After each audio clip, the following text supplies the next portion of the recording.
was robust in the quarter. Private issuers raising almost 82,000 crores. We were mandated for 8 IPOs. Indian bond market also saw a total fundraise of approximately 1.87 lakh crores in the quarter. The bank maintained its ranking as one of the top 3 arrangers in the INR bond market. Now with that, let's go through 5 themes at a high level before we delve into the quarter financials. 1. On the bank's balance sheet continues to get stronger. For instance, the capital adequacy ratio is at 19.5%, CET1 at 17.1%. Liquidity is strong as reflected in our average LCR for the quarter at 123%. Balance sheet remains resilient. The GNP ratio is at 1.26%. Floating and contingent provisions aggregating to 10,100 crores helps in de-risking the balance sheet and positioning for growth. 2. Investments in key enablers are picking up in executing our strategy. We opened 93 branches in the quarter, 171 branches year-to-date 9 months period. To give additional context, we have added 525 branches over the past 21 months, that is during the COVID period, positioning us for capitalizing the opportunity. We onboarded little more than 5,000 people in the quarter, 14,300 plus people during the 9 months period. We have onboarded about 17,400 people over the past 21 months during the COVID period to get the people ahead on the productivity curve as the economy accelerates further. There is a growing impetus on digital, and we have taken the steps necessary to ensure our customers have great and consistent experience in whatever channel they choose to bank with us. Key initiatives like a streamlined, modern customer experience hub, allowing access to content across channels and devices will be introduced soon. We are also committed to continuously enhancing the digital experience for our customers through a fully revamped payment offering. We have taken multiple steps to ensure robust, scalable and secure technology setup to strengthen even further. Some key initiatives include capacity for UPI has been tripled, net banking and mobile banking capacity has been doubled to manage 90,000 users concurrency, a significant step as most of our customers now rely on digital channels and for banking needs. The bank has migrated 4 data centers in Bangalore and Mumbai to state-of-the-art facilities. The bank is moving to next level of disaster recovery with DR automation and the implementation of RDR active-active setup for key applications. Significant upgrades in network and security infrastructure to support our exponential growth in digital transactions. Our digital capability is coupled with rich data on customers' behavior. Take for instance a traditional retail product wherein close to 80% new loans go through digital scorecards or automated underwriting. In Q3, we received a total of 245 million visits on our website, averaging 31 million unique customers per month. As per our analysis, we had 30 to 70% more visits on our website vis-a-vis public-private sector peers. Close to 60% of the visits were through mobile device, indicating the mobile centricity of the footfalls. 3. On customers, acquiring new liability relationship is setting new high, preparing for broad basing and deepening relationships in times to come. During the quarter, we opened about 2.4 million new liability relationships, 6.4 million new liability relationships during the 9 months period of this financial year, exhibiting a growth of 29% over the same period last year. 4. Our market leadership in digitizing the economy is setting new high. In Q3, we achieved the highest ever issuance with 9.5 lakh card issuances. Since late August, when we recommenced issuance of new cards, we have so far issued 13.7 lakh cards. Credit card spend for the bank has grown 24% year on year, and debit card spend has grown 14% year on year. The spend growth reflects both increased customer engagement and economy improvement from a consumption perspective. In similar lines to our CSC partnership and to scale our business further, we have signed MOUs with 2 large payment banks for distributing certain products. This opens up further opportunity to scale among other places, both in semi-urban and rural areas, leveraging partner distribution access point and feet on street. We have further scaled emerging growth segments such as easy EMI, consumer durables, targeting our preferred customers through segmented sales and marketing. Consumer finance business has 1 lakh plus active distribution points. We have over 5 million customers with easy EMI options. The bank's merchant offering is scaling to provide enhanced value-added services across various segments. The bank has 2.85 million acceptance points as of December, with a year-on-year growth of 35%.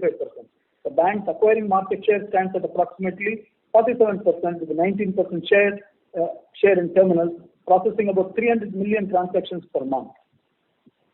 Bank has been focusing in Suru locations and is investing in training and offering segment-specific solutions. Over 50% of new merchant sourcing is from Suru locations. 5. Asset volumes are gaining momentum to reach new highs, driven through relationship management, digital offering, and breadth of products. In the wholesale segment, corporates continue to generate strong cash flows across sectors, resulting in fair degree of prepayments. Trade continues to be an opportunity for credit growth. Factoring, invoice financing, export financing, import financing are some of the products we participated in to grow. We are also making progress in the MNC segment with our ambition to be the largest player in the space. Corporate banking and other wholesale loans grew by 7.5% over prior year and 4.4% over prior quarter. On the retail assets front, the momentum pickup observed during Q2 continued its stride in Q3 as well, witnessing a robust sequential asset growth of 4.7% and year-on-year growth of 13.3%. This has been on the back of a strong incremental disbursements during the quarter. Commercial and rural banking businesses saw robust growth this quarter, registering a sequential growth of 6.1% and year-on-year growth of 29.4%, reflecting underlying economic activity and continued market share gains. Now let's start with net revenues. Net revenues grew by 12.1% to 26,624 crores, driven by an advances growth of 16.5% and a deposit growth of 13.8%. Net interest income for the quarter, which is at 69% of net revenues, grew by 13% year-on-year and registered a sequential growth of 4.3%. The core net interest margin for the quarter was at 4.1%. This is in the similar range of previous quarter. Net interest income growth is reflective of underlying shift from unsecured lending, essentially gravitating towards higher rated segments in the COVID period. This is also represented in our ratio of net interest income to RWA, which is consistent at around 6%. Moving on to details of other income, which is at 8,184 crores, was up 9.9% versus prior year and up 10.6% versus prior quarter. Fees and commission income, constituting about 2/3 of other income, was at 5,075 crores and grew by 2% compared to prior year and 2.6% compared to prior quarter. Retail constitutes approximately 93% and wholesale constitutes 7% of fees and commission income. Fees excluding payment products grew year-on-year by 17%, and fees on the payment products de-grew year-on-year due to lower fees on card loan products, cash advances, over-limit fees, reflective of a cautious approach to card-based lending as well as customer preferences. However, card sales, ANR, and interchange have come out robustly, which positions us for future growth and the customer propensity to use card products for loans and revolver increases. In addition, during the festive period, we offered certain fee waivers to incentivize customer engagement. Effects and derivatives income at 949 crores was higher by 69% compared to prior year, reflecting pickup in activities and spread. Trading income was 1,046 crores for the quarter. Prior year was at 1,109 crores and prior quarter was at 676 crores. Some of the gains from investments were monetized in line with our strategy. Other miscellaneous income of 1,113 crores includes recoveries from written off accounts and dividends from subsidiaries. Now moving on to expenses for the quarter at 9,851 crores, an increase of 14.9% over previous year. Year-on-year, we added 294 branches, bringing the total branches to 5,779. Since last year, we added 1,697 ATM cash deposit and withdrawal machines, taking the total to 17,238. We have 15,436 business correspondents managed by common service centers, which is higher by about 1,900, slightly over 1,900 compared to the same time last year. Cost to income ratio for the quarter was at 37%, which is similar to the prior year level. As previously mentioned, when technology investments are further stepped up and retail segments pick up further, we anticipate the spend levels to increase driven by incremental volumes, sales and promotional activities, and other discretionary spend. Moving on to asset quality, GNPA ratio was at 1.26% of gross advances as compared to 1.35% in prior quarter and 1.38% on a pro forma basis in prior year. It is pertinent to note that of the 1.26% GNPA ratio, about 18 basis points are standard. These are included by us in NPA as one of the other facility of the borrower is in NPA. Net NPA ratio was at 0.37% of advances, net advances. Preceding quarter was at 0.4. The annualized slippage ratio for the current quarter is at 1.6, about 4,600 crores as against 1.8% in prior quarter. Agri seasonally has contributed approximately 1,000 crores to slippages or about 25 basis points annualized rate. During the quarter, recoveries and upgrades were about 2,400 crores or approximately 25 basis points. Write-offs in the quarter were 2,200 crores, approximately 23 basis points. Sale of NPA about 260 crores, approximately 2 basis points in the quarter, included in one of the categories above. Now, looking at check bounce and restructuring and so on. The check bounce rate continues to improve in December across most of the retail products and is not only back to pre-pandemic levels, but are also marginally better. Further, the early January bounce rate shows continued improvement. Similarly, demand resolution at 97-98% for most of the products is back to pre-COVID levels and in some cases better than pre-COVID levels. The improvement in bounce and demand resolution rates at aggregate level, amongst other things, illustrates the overall portfolio quality. The restructuring under RBI resolution framework for COVID-19 as of December end stands at 137 basis points. This is at the borrower level and includes approximately 28 basis points of other facilities of the same borrower which are not restructured but included here. To give some color on restructured accounts, 40% are secure with good collateral and with predominant good CIBIL score, which we feel is comfortable. Of the unsecured portion, approximately 2/3 are salaried customers and about 40% are good CIBIL scores more than 700. The demand resolution is showing encouraging trends. COVID restructuring has been an enabler for our customers to tide over the uncertainty in the last few quarters. Initial indicators suggest that most of these customers are now positioned to resume their payments with minimal impact to overall quality of the advances of the bank. As mentioned previously, impact of restructuring on our GNPA ratio can be 10 to 20 basis points at any given quarter. We talked about it last quarter and mentioned that. The core specific loan loss provisions for the quarter were 1,821 crores as against 2,286 crores during the prior quarter. Total provisions reported were 2,994 crores against 3,924 crores during the prior quarter. Total provisions in the current quarter included additional contingent provisions of approximately 900 crores. The specific provision coverage ratio was at 71%. There are no technical write-offs or head office and branch books are fully integrated. At the end of current quarter, contingent provisions towards loans were approximately rupees 8,600 crores. The bank's floating provisions remained at 1,400 crores and general provisions were at 6,000 crores. Total provisions comprising specific floating contingents and general provisions were 172% of gross non-performing loans. This is in addition to security held as collateral in several of the cases. Looking at through another lens, floating contingent and general provisions were 1.27% of gross advances as of December quarter end.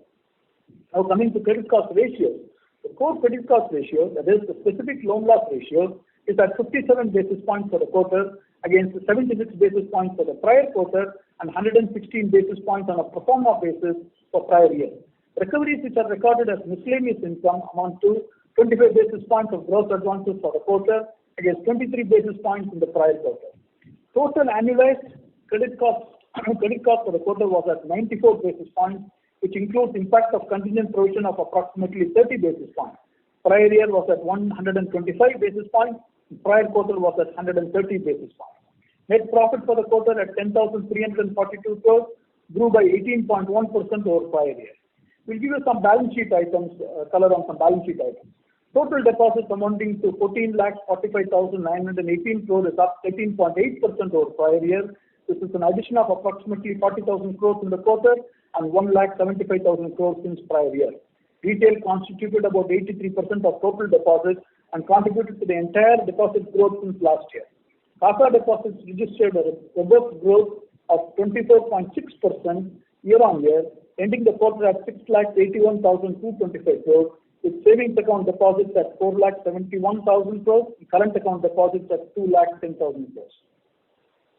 Time deposits at 7,64,693 crores grew by 5.6% over previous year. Time deposits in retail segment grew by 8.3%. Time deposits in wholesale segment decreased by 2.8% year on year. CASA deposits comprise 47% of total deposits as of December end. Total advances were 12,60,863 crores, grew by 5.2% sequentially and 16.5% over prior year. This is an addition of approximately 62,000 crores during the quarter and 1,79,000 crores since prior year. Moving on to CAPAD, which I covered at the beginning, total, according to Basel III guidelines, total capital adequacy at 19.5%, Tier 1 18.4%, CET at 17.1%, which I covered previously. Now, getting on to some highlights on HDBFS, this will be on Ind AS basis. The total loan book as on December 31 stood at 60,478 crores, with a secured loan book comprising 74% of the total loan. Conservative underwriting policies on new customer acquisition, which was implemented during COVID, continues to be in place and will be reviewed in due course based on external environment. Disbursements have picked up in Q3, growing 9% quarter on quarter and 11% year on year. For the quarter, HDBFSL's net revenues were 1,982 crores, a growth of 15%.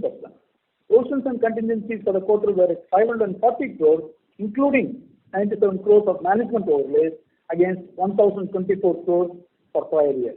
Profit after tax for the quarter was 304 crores compared to a loss of 146 crores for the prior year quarter and a profit after tax of 192 crores for the sequential quarter. As of December end, gross stage 3 stood at 6.05%, flat sequential quarter. 80% of the stage 3 book is secured, carrying provision coverage of about 41% as of December end and is fully collateralized. 20% of the stage 3 book, which is unsecured, had a provision coverage of 84%. Liquidity coverage ratio was strong at 222%. The STB is funded with a cost of funds of 5.9%. Total capital adequacy ratio is at 20.3 with the Tier 1 at 14.9. With markets opening up and customer accessibility improved to near pre-COVID levels, we believe the company is well poised for a healthy growth from here on, subject to any impact on further waves of COVID. Now a few words on HSL, again on Ind AS basis. HSL, HDFC Securities Limited, with its wide network presence of 213 branches and 147 cities and towns in the country, has shown an increase of 58% year on year in total revenue to 536 crores. Net profit after tax of 258 crores in Q3 is an increase of 58% year on year. HSL's digital account opening journeys are running successfully. There has been a significant increase in overall client base to 3.4 million customers as of end December, an increase of 30% over prior year. In summary, we have reasonably overcome the effects of pandemic over the past 21 months across broad contours of balance sheet, P&L and human capital. While the effect of the latest COVID wave is not clear, which we'll have to watch out over the next few weeks to see where it turns, we are confident of navigating through this, applying our learning from past waves. Our growth is accelerating, leveraging on our people, product distribution and technology. The quarter results reflect deposit growth of 14%, advances growth of 16%, profit after tax increased by 18%, delivering the return on asset over 2%, earnings per share in the quarter of rupees 18.7, book value per share increased in the quarter by rupees 19.4 to 414.3. With that, thank you very much. With that, may I request the operator to open up for questions, please. Thank you very much. Ladies and gentlemen, we will now begin the question answer session. Anyone who wishes to ask a question may press star and 1 on the touchtone telephone. If you wish to remove yourself from the question queue, you may press star and 2. Participants are requested to use handsets while asking a question. Ladies and gentlemen, we will wait for a moment while the question queue assembles. The first question is from the line of Mahrukh Adajania from Elara Capital. Please go ahead. Hello, congratulations. My first question is on credit cost. So the total credit cost, including contingencies, has come below 100 after many quarters, around 3 years. Now, assuming that there is no further COVID wave, is that the new normal we are likely to see over the next few quarters? Mahrukh, thank you. hope I can, respond. Okay. Excuse me, sir. I'm so sorry to interrupt. May I please request you to speak closer to the phone, sir? Your audio is not clearly audible. Okay. All right. Yeah. I moved my chair, but it's okay. Yeah. Madhu, thank you. Yes, valid question and appropriate. Thanks for asking that. See, we are coming from a COVID cycle where our booking have been, from a retail point of view, have been benign. Second, from a wholesale point of view, which we have shown very highly rated corporates, right? So we come through the cycle and now starting to begin to get the retail out. The recent vintages, when you look at the recent vintage performance, they are far superior, both the entry-level scores and the customer profile in terms of how we opened up and started. They are superior, right? And whether this is a new norm, I would not say that this is a new norm, right? You have to look at credit costs normally over a cycle, over a period of a few years. You have to look through a cycle, and that's how you need to look at it. But if you look at our NPA, 1.26 can bounce around at any time, 10-20 basis points up and down. 2 quarters ago, 1.47, now 1.26. So it can go up and down within a small range. That's where it can come. From a credit cost point of view, we are not given a particular outlook as such, but we have averaged in the past, call it 1.2, 1.3, thereabouts. That's the kind of range at which the total cost of credit, total provisions that have come up with. Current quarter is at about 95. So that's we call it a little lower than that, right? So in a broad range, if you think about 100 to 120 kind of a basis point, that's where go back to pre-COVID, that's the kind of range at which we have operated, right? And if the credit costs are lower, then the way we look at it is it calls for experimenting a few things. It calls for opening up for policy. So there is a policy reaction that comes in, right? There is always that the pull and pressure between the business and the credit that happens. So I wouldn't take that 50 or 60 basis points total credit cost or the specific losses or a total cost of 95 basis points as a good standard for a long time to come. But this is the current quarter where we are. Okay, thank you, sir. And my next question is on fees. You did mention that payment and credit card related fees declined, but were there any one-off if you could give more color, was there any one-off or big time promotional expenses which won't recur, so that we know or we can, get a clear outlook on the trajectory in the next few quarters? Okay. Yeah. Now again, a good question. Thank you.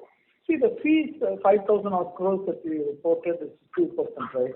In the past, we have done pre-COVID. If you think about it, before there were waivers and so on and so forth, we have done 20 odd percent or so. We have consistently said the way to think about the fees is somewhere where it should settle is mid to high teens kind of place is where it can settle, right? Normally.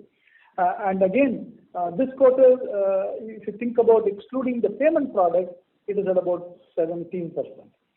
Payment products has been unusually low. There are a few things to think about on the payment products. One, as I alluded to, we offered certain fee waivers to incentivize customer engagement, right? So that's one thing which doesn't need to recur every quarter, but it can happen every other quarter depending on what programs we run, right? But that's part of running the business and that's part of growing the franchise, right? So that's one thing to think about. Second, even from a cards point of view, from a credit, I think I alluded to in terms of how customer behavior from a late payment point of view, right? Is that the customers are paying very much on time, so that is reflected there too. So the opportunity that we used to get from a late payment doesn't come through. The customers used to take cash advances. That is on the lower end, right? So the cycle has to turn a little more on that, and so you see some cash advances coming through, right? And from a policy point of view, until recently, we were tight on the credit limits, right? So when there is a credit limit over the credit limit, there is some fees that will come.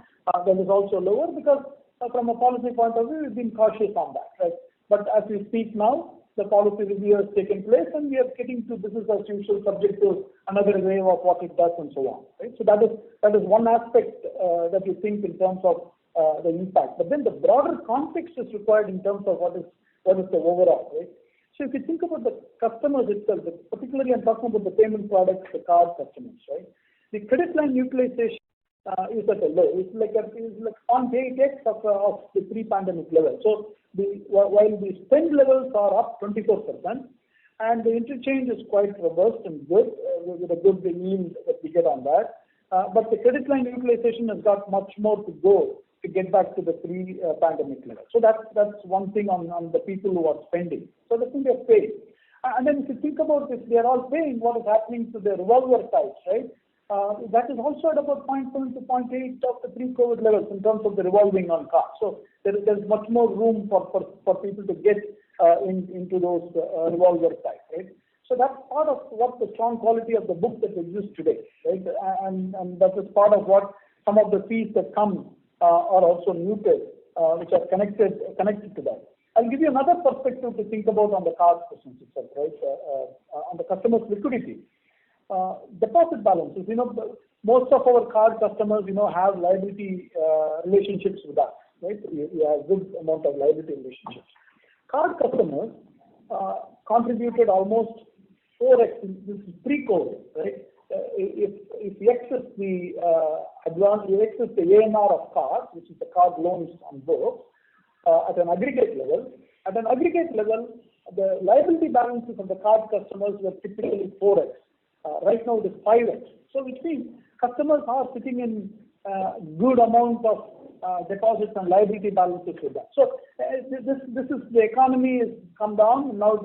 With a huge amount of liquidity and cash at disposal with people, now it is starting to pick up and go. And so this is part of the cycle growth that we expect that to come back to a reversion, right? So from a long-term point of view, mid-teens to high teens is what we have said in the past, that's what one should expect from a card fees point of view.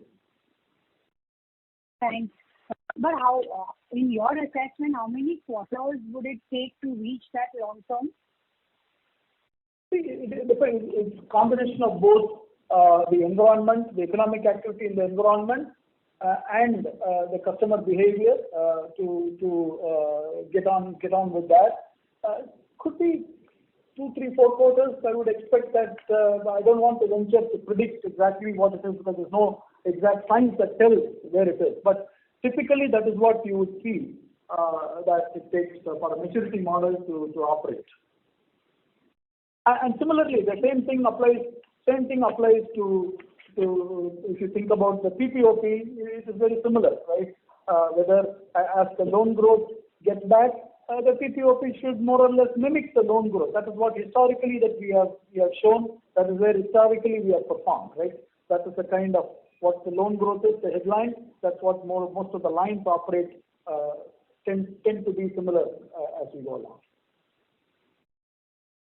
Okay, thanks. Thanks a lot. That's helpful. Thank you. Thank you. The next question is from the line of Alpesh Mehta from IIFL Securities. Please go ahead. Hey, thanks. Thanks for taking my question and congrats on the decent set of quarters. The first question is about the reconciliation between on the restructured loans. What we see in the notes to accounts that works out to be around 23,000, and 1.37 works out to be around 17,000. So how do you reconcile both these numbers?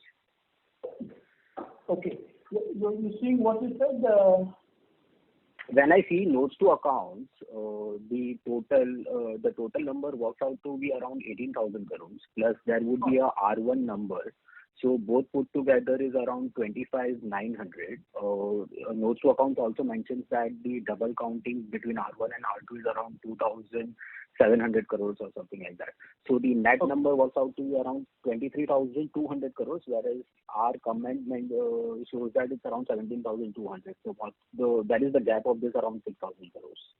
Okay, got it. Got your question. See, it is based on what the template, right? Somebody find the template and we fill the template up and put up there, right? So that's something different. And it's a good point that you raised, right? The 25,000, what was there is what did you grant as a restructuring. In R1 and R2, when you add up, that is what it is. And if you eliminate the double counts, it is like 22,000, right? This is originally granted in several points in time. That means whenever it was granted at those points in time, right? What was the number? That is what you see there. Last September, we reported 18,000 crores, right? Last September. And currently, we say 1.37, that is 17,500 crores or so approximately. So first, the 18,400 to 17,500, the movement, they call that about 900 crores per movement. That half of it is moved to NPA, half of it is a net of various recoveries and adjustments. So that is part of what from September to December things have moved, right? But between the 22 to what we reported in September, 18,000, that is a net of whatever happened before September, which is between what happened to NPA, what happened to various recoveries and adjustments around that time, right? As we speak in September, that's part of. I think some of you picked up the number of what was originally granted, but what was outstanding as of September is 18,000, and now it is 17,500. Okay, so Srini, just correct me if I'm wrong. If I look at the September disclosure, right, the R1 plus R2 minus the double counting, as per the notes to accounts was around 22,500, of which there were NPLs and the amount repaid of the R1 amount that you mentioned in the notes to accounts. So that number was around 20,400. Whereas as per your disclosure in September was 18,200. So the 2,000 crores was the difference between the amount which was reported as of September and between your result date. Is that my understanding correct? Correct. Various other recoveries and other things that came until the reporting date. Okay. And right now also is the similar situation wherein you have not reported the NPLs and the repaid amount out of R1 and R2. So as per the notes to accounts, it could be around 23,200 crores, but after the recovery, NPLs, everything, and the repayments, etc., it's around 17,200. This quarter notes to account simply calls for, this is again mandated, right? It calls for reporting only R2 as originally granted, which is reflecting 18,000 crores or something in the notes. 18,000 crores is not the outstanding, right? 17,500 is outstanding. So whatever was mandated to show in the notes, that's what we showed. But both when I talked and I gave the 1.37, that is the 17,500. Which is R1, R2, whatever is the restructuring outstanding on the balance sheet, that is the number that you are mentioning. That is correct. That is correct. Okay. The second question can you just give some qualitative comments related to the tenure of this book? You mentioned as one of your comments that 10-20 basis points would be shifting to gross NPL at any given point in time. But there could be a situation that almost 25-30% of this book can slip over a period of next 1 year. So when we are talking about 10-20 basis points of that particular quarter or over the tenure of the book. So for example, if it's around 1.37, then out of this 1.37, only 20 basis points can slip into NPL category. I just wanted to clarify that number. Okay. See, by the way, there is no particular sign for 10, 20 or something. This is based on what our analytics comes up to say, based on what experience we have seen, based on the customer profile, which I alluded to say, for example, the one that I gave, about 40% are secure, right? Fully collateralized and with a good CIBIL score, which we feel very comfortable with, right? Then on the unsecured portion, we said call it roughly about 2/3 or so are salaried customers where we feel quite comfortable, right? And then on the balance, where we keep watch, about 40% or so are good CIBIL score more than 700 or so, right? So based on these kind of analysis, that's where we said we feel comfortable that 10-20 basis points at any particular point in time that can be within our tolerable range, right? And from a restructuring point of view, generally the restructuring can run up to 2 years, right? And again, if there was 1 year of a loan left and the 2 years granted, now the person has got it for over 3 years to go. Okay.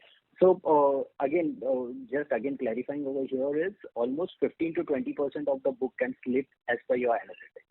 Is that the number correct now? That 10-20 basis points is is of 1.37%. So it's around whatever that 7 to 15% of the book can slip based on your analytics or the customer data that you have. I don't want to venture into extrapolating the 10-20 basis points into various time periods. Yeah, got it. Okay. The second question is related to the credit growth. Historically, we had a X multiple of the system credit growth that we always used to guide about, but as just an indicative number. But now when I see at the system level, because of the consolidation in the larger segment within the PSU bank, the system may be growing at X%, but the private sector banks are growing much faster than that.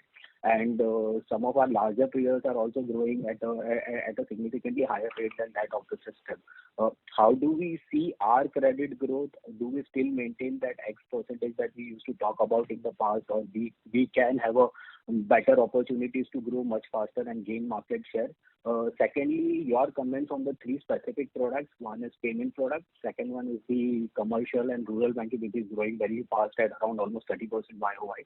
And lastly, corporate and wholesale banking, since we have developed quite a bit of capabilities over the last 2 years and grown this book aggressively as a share of overall loan books. So these are my questions. Thank you. Okay, no, thank you. Long question, but I'll try to be as short and crisp as possible. If you think about the loan growth and the market share, one thing is that our loan growth is consistent, right? Consistently growing, including during the COVID period. And one has to look at it not 1 quarter, 2 quarters, but over a longer period of time. One has to look at how we are growing rather than the one period. So essentially looking at the consistency of growth over a longer period. For example, you can take a 2-year growth, right? Longer period. And that includes the COVID period too. You've grown at 35%, right? Let's call it high teens annual, that kind of a growth rate as well. So, and similarly, you can go back to 5 years, 5-year period between 2016 to 21 or something like that. Again, about 2 plus, a little more than double, call it high teens type of growth. That's what we had at that time. So one has to evaluate in the current circumstances. One also has to evaluate based on the incremental basis, right? What we have grown. We believe based on an incremental basis, we have a share of more than 25% or so on an incremental basis, right? From what has happened. If you think about it, 1,79,000 crores in the past 12 months, 3,25,000 crores in 24 months, right? And again, we focus on appropriate products. We touched upon the categories of commercial and rural or wholesale and retail. Yes, at some point in time, we did grow a good amount of wholesale. There's a good demand. We were there for the customers to support them in terms of the wholesale, very highly rated. And now we see a lot of prepayments happening. That's about 7%. That's what year on year we see in the wholesale. On the commercial and rural, enormous opportunity and very fast growing. About a third of the country's GDP is contributed by that kind of a segment, right? That segment. And we want to participate more vehemently in that group, in that segment, and we will continue to bounce on that one. On the retail, we were subdued, rightfully so from a policy point of view. We are back, and that is what we are seeing in the sequential growth at 4.5% or so. So net, I mean, coming back to the same summary, which is now 1 quarter or 2 quarters doesn't establish what the growth is. It's about the consistency of growth and over a period of time. And so that's how you must look at it in terms of our growth, and we will continue to capture market share. And again, in a balanced portfolio across secured, unsecured in retail, across commercial and rural and wholesale. So across various product spectrum, customer spectrum. Thank you. The next question is from the line of Akriti Kakkar from Goldman Sachs. Please go ahead. Yeah, thanks. Hi, Srini. Good evening, Rahul here. A couple of questions. First one on the asset quality bit. Just wanted to confirm, was there any new restructuring that we did in this quarter? No new restructuring, but part of that net change that I gave you, 500 crores, is a plus and a minus net of 500, which is whatever was in the pipeline. that came through, that was about 500 crores or so, that new that came in, but that was not a new granted application granted, whatever was in the pipeline that came. But then the pay downs and other things that happened. So net, it is at 17,500, 1.37. Understood. Thanks. The second bit is on the slippages and credit costs. I think Maruk also asked this question on the credit costs also 95 basis point, and slippages also are one of the lowest that we've seen in the last few quarters. Assuming no pandemic impact, you think this could be a new normal over the next few quarters? And then in that context, how do you plan to build up the PCR buffers from here? Shall we continue to see more and more floating provision come through? Okay, good question. You touched upon another aspect of what Maruk also touched upon. But as a bank, we don't give one particular outlook or a forecast in terms of how to look at a credit. But all I can point you is to historical to say that in the recent COVID time period, we operated 1.2, 1.3% kind of thing. If you go to little before the COVID period, 100 to 120 basis points, somewhere there we operated. Currently, including the COVID, the contingent provisions, about 95 basis points. But yes, so over a period of time, again, when you look at it, we should revert to that kind of what was the pre-COVID mean, a type of a mean reversion should happen towards there, right? And current quarter is reflective of what we have booked, because the recent vintages, call it the 18 months or 15, 18, 21 months type of vintages that we have booked across various segments, right? Across various segments, they are of a very good quality. Retail book, is typically 2 years on an average retail book, and it is of a very good quality. And our innovation lab is working on several things, including opening up new to bank, right? So that means what previously that we had about, call it 80% of existing to bank personal loan, or call it 2/3 to 70% existing to bank card loans. So now our innovation lab is making progress towards using alternative data from the market to see how new to bank could be as efficiently scored and pass through the muster on the scoring models to get it. So yes, I wouldn't ask you to project based on the current quarter, but if you think about it from a pre-COVID norm, what it is, and that's the kind of. So your second aspect of the question on the building of the provisions and so on, right? See, our build-up of the contingent provisions goes back several quarters and much before the onset of the COVID period, right? So, for example, if you look at June 19 or so, when we initiated a build of our contingent provisions, that was to augment our countercyclical provisions then, right? At that time, the contingent provisions were less than 1,000 crores, right? Today, it's built up, it's more than 8,500 crores, right? Or about 70 basis points of gross advances, or 80 basis points including floating provisions. Whichever way you look at it, right? What it does is that it makes the balance sheet much more resilient for any shock, uncertainty pandemic can bring. And what does such resiliency do? It supports good execution on the front line for our growth, including making several experiments in our lab, as I alluded to. So that's how we should think about. We evaluated quarter to quarter. There is no pre-planned type of how this runs. We take it as it comes in the quarter and evaluate it. Got it. Just two more questions. The other question was on the credit card or the payment product profitability. You laid out a few points why it was muted this quarter. But when you think about the structural profitability of this product and also what regulators are thinking, any thoughts as to how we should think about what are the components that would still remain remunerative, while the components which could witness, some pressure? You pointed about the fee waiver, the late payment fee, etc., sort of coming down. So how should we think about more from a 1 to 2 year perspective? Good question, right? We'll come to that, the regulatory or any other thing that will come to that. But from an overall buoyancy point of view, see the first aspect of a card is about the spend. And the spend is quite picked up, 24% or so year-on-year growth, right? So that is something that has happened.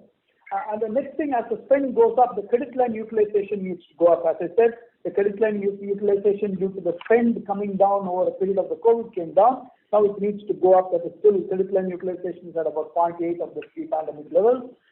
So that should start to go up. And then along with that gets to the revolving and so on and so forth, everything else that comes, right? And from a fee charging point of view, there's various fees. The penal type of fees or incentive type of fees or loan origination kind of fees, those are routine and will happen, moves on as the volumes come up, right? Any other type of fees that there can be a regulatory constraint also comes to the cost, right? So that means you need to think about not just the fees, it also you need to think about the cost that goes to the fee. For example, if there are certain fees that goes out, there has to be a certain cost also that goes out, right? And what are the type of costs that can go out? You see that there is a balance between what you earn on the fees and what you spend on the expenses, call it the reward, call it the cashback, call it the sales promotion, the marketing promotion. They all have some linkages across the P&L, right? From top to bottom. These are the kind of linkages. One cannot look at only one isolation as a structural change, right? There's no such structural change. But if there were to be a structural change, one has to look at it across all the P&L lines in terms of what is discretionary and what supports what, right? And then accordingly, one has to model. But from an aggregate sense, the cost profitability model should remain intact irrespective of whatever. Got it. Last question on the digital strategy. You've announced a partnership with a few entities. So can you just talk about this partnership with fintechs or the entities that you're going about, and how does it sort of feed into your digital 2.0 strategy to acquire and retain the customers, and also from operating leverage point of view? That is the last question. Thank you, Srini. Okay, thank you. I know this is it is a key question and getting talked about everywhere in terms of partnerships and how we think about and the cost to income and so on and so forth. Maybe it's a time I'll take 3 minutes or so to describe, right, how we think about it, and you can see whether it fits in with what you're all thinking, right? Sure. In a bank, you'll have to look at things in 3 different kind of activity, call it like that, right? One is the customer acquisition, the second one is the customer servicing, and the third one is the relationship management. So this is the continuum of how one engages with the customer and works on. The various fintechs and the partnerships that we are all talking about is on the front end there, on the customer acquisition side, right? We have several channels for acquisition. Branch, we have a virtual relationship model, we have a feet on street model, we have a physical DSA model, right? And then now we have a digital marketing model developed over the last 3 years based on analytics. And now we have a partnership model, that is, call it a fintech partnership or any other type of partnership that we think about, that is another model. And we do get, I gave you some time ago in terms of regarding 2.4 million liability relationship. That's the key ingredient that comes in based on which every other product starts to work on that, right? And so that is the kind of inflow of customers. So you get a little more accelerated customer acquisition. At the end of the day, you measure the effectiveness of that through the better cost of acquisition. Which is the optimal cost of acquisition? That's where it gravitates to. If a branch brings in accounts, brings in relationships at a cost that is much better than the fintech or better than a partnership, that is where things gravitate to, right? That's part of the cost of acquisition model. That's how you think about that. Then certain other fintech or a service or a mobile banking feature or various other things that goes in customer servicing, that is enabling customers to do things where it can be done on self-service or where it is done through a relationship management, how on a straight-through basis, on a paperless basis that we execute. That's where you measure that to a cost to income. Whether are you at an optimum level in a cost to income where you're able to support the customer's activity in an optimum manner. So that you measure through how we are executing on that aspect of it, right? Now, on the relationship management, which is where the most of the money, right, which somewhere in the past we have done, we have said, last year I think we mentioned it, call it about a third, less than a third, little less than 30% of our customers provide little more than 2/3 of value to the bank, right? And 30% of the customers are the ones where we have a relationship management. So at the end of the day, you can bring in any customers through any channel, optimum cost of acquisition, you service them through digital approach to any way. At the end of the day, the value, it comes through relationship management, right? That's what, at least in our case, we have published that and we have talked about it in the past.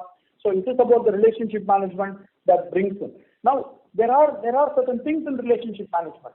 For example, in the relationship management, we implemented, we talked about over the last 12 months, actually during the COVID period, the analytics-based engagement with the customer, the next best action that we implemented, right? In terms of how it rank orders customer preferences based on product, behavior, and the intent to purchase, and that the recommendations that come. We have for 20 million customers, we have recommendations that we have an engagement with more. Again, it is digitally driven, proprietary driven internally through analytics. Technology helps there, but the delivery is through relationship management. So this is it can't be delivered through a mobile banking or an internet banking or a fintech partnership or any other partnership can't be delivered, right? It gets delivered through, because that's where the value comes through a relationship approach, right? So that is something that the capability is coming from there. So that's I leave it there. I've taken a minute or two more than what I said I will do on that. Hope that gives a perspective of how we think about it. Yes. Thank you so much, Srini. We'll definitely take it offline as well. Thank you so much. Thank you. The next question is from the line of Saurabh from JP Morgan. Please go ahead. Hi, good evening, Srini. So just one question. This is on your net interest margin. So how should we think about the progression from here? The book mix clearly seems to be getting better. And, if rates rise, you clearly seem to be better positioned. So would you expect that the NIMs should go up from here? And in that context, your earlier comment that PPOP will grow in line with loan growth, shouldn't ideally this growth be better? Thanks, sir. Okay. See, Saurabh, thanks for asking again. A very key part of the dynamics from the P&L to think about, right? See, historically, over a period of 3 years, 5, 10, 15, right? We have seen all of those, which you have seen too. The bank has operated in a band of, call it 3.94 to 4.45, right? 4.5%. That's the band at which, by the way, that is based on average assets, not interest earning assets, because you don't want to get confused with the denominator being what it is. Denominator in this case that I quoted the numbers is average assets, because there is a process, I think, in the industry about using interest earning assets, but that's a different matter. Okay, 3.94 to 4.5, right? That's the band at which. Currently, we are at the low end of the band because the retail product, where we see much more of yield coming, much more of a spread coming, and it comes with higher RWA, right? It comes with a better, with a higher risk rating on those, right? That comes there. We brought that down and it's in the mid-40s, and it's starting to take its own legs and start to grow, right? So one is that it needs to take its time to grow back to what it was, call it 2 years ago, right? So that's a journey, and the journey, if you look at the sequential that you have seen, about 4.5%, call it 18% or so is the growth on the retail portfolio, right? And the next part of that could also be on the retail front itself, the mix of the retail front, right? Whether in the current rate scenario, what sort of loans that yield, right? It also depends on the segment in which we operate. In the recent past, we have had a good growth in retail. This quarter 4.5, last quarter also it was 4 something, right? So it's going to take a few quarters for that to come back to life. But within that, as we came out of COVID and started to focus on this, we have 5 categorizations for the corporate salary segment, where many of our high yield products are targeted to, right? Category A, B, C, D, E, right? And category A, B, C, Cat A, Cat B, Cat C is a kind of a very popular where we have had a good success to start with right now. And we should have broad base as we go along with better yield and the rates also going up. Right? So that is something to keep in mind that, and the other aspect of it is also the government segment. The government segment in our risk analytics model can typically be a low risk relative to the rest, and will come in a risk-based pricing model. It will come with a relatively lower yield than the rest. So that is something also we are focused and continuing to focus on that also. So at the end of the day, it will take few quarters for this mix of retail, and within the mix of retail to be much more broad-based across all the segments within the retail that we are talking about. to come up. So that is one aspect of what we can think about the NIM coming up. The other aspect of the NIM is also about the rates itself, right? If you think about the repo rate, loans linked to repo rate, slightly under a third right now, right? About 31, 32, or right, slightly under 1/3 of our loan book is linked to a repo rate, and about a little mid-single digit or so is linked to T-bills, right? And so which is, if you go back 2-3 years ago, when we were in the mid to high end of the NIM range, the component, that means the composition of these two were very meager, right? Were very low. We didn't call it single digit, but very low it was. So it has moved up, and now the rate starts to move up. That is going to give something. And of course, as the rate starts to move up, that will have an impact on the cost of funds too. But the cost of funds can come with a lag, and savings deposits not necessarily. On the time deposits, it can come with a lag, right? So that's the kind of way you think about it, saying one is the rate environment, and another is a mix of retail that can come and bring in that. Got it, Srini. So ideally, it should move up. So that's what I was coming to, that if your NIMs tend to move up, shouldn't your operating profit be better than loan growth, is the limited point I was trying to get at. See, Saurabh, it's a good point that you say, right? But from at least my point of view, my perspective, I will tell you that you need to be continuously investing, right? And when you make those continuous investments, then that is where you get to the long term. So in a static book, what you say is right? If you look at it in the short term, say, hey, don't make any other change. Just allow these two changes, change the mix on the loans and change the segment between retail, get to a higher yield segment, and should that be? Yes, it will be. But you know that it is not a unidimensional model, right? It should be a dynamic model where you invest for the future. That's why I alluded to in my opening remarks that about the branch investment, about the people investments, about the technology investment. We need to do that for the future. You don't see a return on it today, you will see the return on it in a couple of years' time, right? Because the branch maturity model takes anywhere from 2 to 3 years to be in a reasonable state, and between 5 to 10 years to get to the robust state, right? Same with people productivity.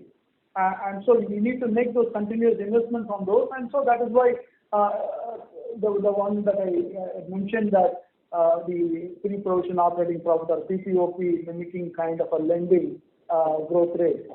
That's how historically we have been, because continuously we have added branches. So if you think about in the last 5 to 10 years, we've added 2,600 branches in the last 5 to 10 years. In the last 1 to 3 years, we've added 1,100 branches, right? And so these are the kind of investments continuously we do to model so that it is dynamically maintained for a longer term to come. Got it. Thank you, Srini. Thank you. Thank you, sir. Thank you. Thank you. The next question is from the line of Suresh Ganapathy from Macquarie. Please go ahead. Yeah, hi. Srini, I have a question on these, on the fees for the payments products, in the sense that are you seeing pressure on interest fees? Are the MDR levels coming down? So the reason why I'm asking this question is that first, of course, you can just tell us what has been the experience. And secondly, from the new digital payments paper, I know it's always difficult to second guess what the regulator is thinking, but do you really think there can be further reduction with respect to MDRs on debit cards? Can there be something on credit cards?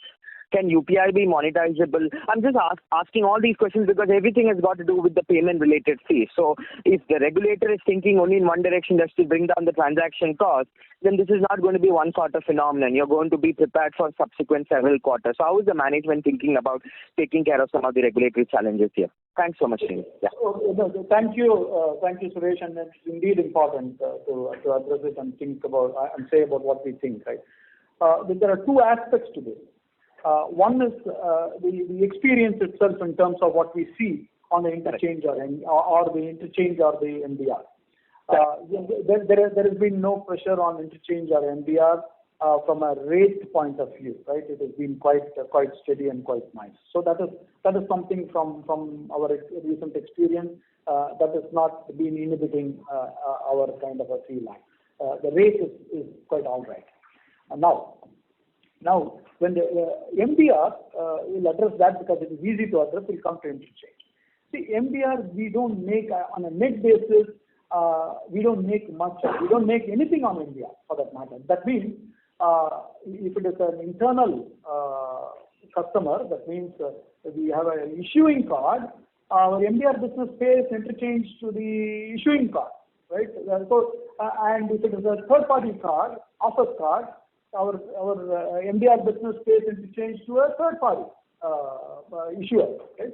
So MDR business as such is pretty neutral, but we still very, very vehemently pursue MDR relationship or merchant relationship, 2.85 million, and continuously grow that because of the sandwich strategy, which is along with that comes the liability and comes the asset value, right? Which liability we've already started, and assets we are working on various models, and we have come to a reasonable value there. We still have to do a lot to grow there, but that's part of that strategy, so that MDR as such, there is nothing to take it away on MDR, because there's nothing there to take it away. So that's one. Now coming to the interchange, it is being held steady. If there is any other pressure on interchange, Suresh, I alluded to a little earlier in some other context of the question, which is, see, interchange in isolation perhaps should not be looked at.